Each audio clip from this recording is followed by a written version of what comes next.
माध्यमिक शिक्षा बोर्ड राजस्थान अजमेर परीक्षा 2025 कक्षा 10 विषय हिंदी का सिलेबस जारी कर दिया गया है। आप ऑफिशियल साइट पर भी जाकर के देख सकते हैं। इसमें आपके प्रश्न पत्र का समय रहेगा 3.25 घंटे का और कुल जो नंबर होंगे वो 80 नंबर होंगे। 20 नंबर तो यहाँ से जो भेजे जाते हैं वो होंगे स्कूल से और टोटल 100 नंबर के आपका पेपर होगा, जिसमें अपठित बोध से संबंधित आपको 12 प्रश्न आएंगे, रचना से संबंधित 14 प्रश्न आएंगे, व्यावहारिक व्याकरण से संबंधित 10 प्रश्न आएंगे और पाठ्य पुस्तक क्षितिज भाग 2 से संबंधित 34 नंबर आएंगे आपके।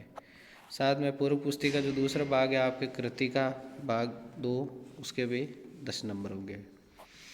तो अब अपन एक एक का अंग विभाजन देखते हैं। अपठित बोध से संबंधित 6 अतिलघुरात्मक प्रश्न आपके आएंगे। अपठित जो गद्यांश है उसमें प्रत्येक प्रश्न एक एक नंबर का होगा। तो 2 गद्यांश जो आएंगे, एक गद्यांश और एक पद्यांश आएंगे, दोनों ही 6-6 नंबर के आएंगे, दोनों ही अपठित होंगे। साथ में रचना की बात करें तो रचना में आपके संकेत बिंदुओं पर आधारित किसी एक आधुनिक विषय पर निबंध लेखन होगा। विकल्प आएंगे उसमें हालांकि, और उसको आपको लगभग 300 शब्दों में लिखना होगा और वो 6 नंबर का आपके निबंध होगा। फिर लिखना है आपको पत्र लेखन, औपचारिक या अनौपचारिक कोई भी आएगा, इसमें भी 2 विकल्प आएंगे और साथ में ये 4 नंबर का होगा। और साथ में विषय से संबंधित विज्ञापन लेखन 25 से 50 शब्दों में आपको आएगा विज्ञापन लिखना, यह भी 4 नंबर का होगा। बात करें व्यावहारिक व्याकरण की, व्यावहारिक व्याकरण 10 नंबर के आएंगे, जिसमें 2 बहुचयनात्मक यानी ऑब्जेक्टिव टाइप के होंगे, 6 रिक्त स्थान पूर्ति के प्रश्न एवं एक लघुरात्मक प्रश्न होगा। अब इसमें क्या आएगा, पद भेद आएगा, जिसमें संज्ञा, सर्वनाम, विशेषण, क्रिया और अव्यय होगा और 4 नंबर के प्रश्न होंगे। उपसर्ग और प्रत्यय 2 नंबर के, संधि और समास 2 नंबर के, मुहावरे और लोकोक्तियाँ पाठ्य पुस्तक के आधार पर ही आएगी, यानी जो अपने सिलेबस में है उसी के आधार पर आएगी और उसके भी 2 नंबर होंगे। पाठ्य पुस्तक एवं पूरक पुस्तक जो है उनमें से बात करें तो सबसे पहले पाठ्य पुस्तक है क्षितिज, वो 34 नंबर की आपके होगी। 34 में कौन कौन से आएंगे, किन्हीं 2 पठित गद्यांशों के विकल्प में से किसी एक पर अर्थ ग्रहण संबंधित 4 प्रश्न, यानी 2 गद्यांश आएंगे, वो आपके ऑब्जेक्टिव में हो गए, यानी विकल्प होगा उसके 2 विकल्प होंगे उसमें, या तो आप को दोनों में से कोई भी एक कर सकते हो। दूसरा है किन्हीं 2 पठित पद्यांश, यानी जिस प्रकार गद्यांश उसी प्रकार पद्यांश में भी आपके 4 नंबर के प्रश्न आएंगे और 2 पद्यांश देंगे होंगे और वो भी विकल्प होगा।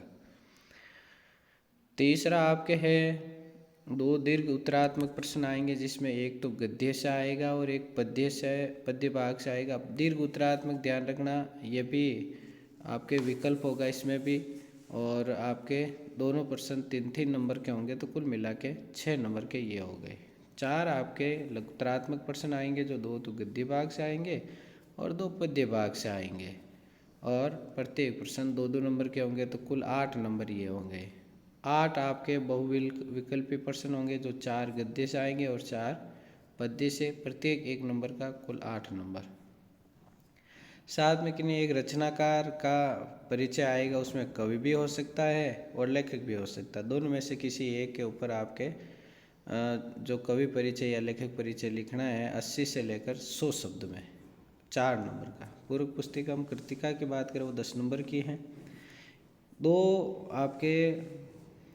2 में से कोई एक प्रश्न आपको निबंधात्मक का करना होगा, जो 4 नंबर का होगा। 2 लघुतरात्मक प्रश्न होंगे, जो 2 नंबर के होंगे और कुल 4 नंबर हैं, और 2 बहुविकल्पी होंगे, 1-1 नंबर के 2 नंबर। इस प्रकार से आपके हिंदी का सिलेबस ये रहेगा।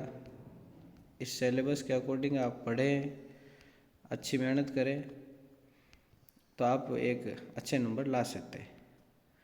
अगर आपने स्टडी विथ माहिर सर का चैनल अगर अभी तक सब्सक्राइब नहीं किया है तो आप ज़रूर कर लें।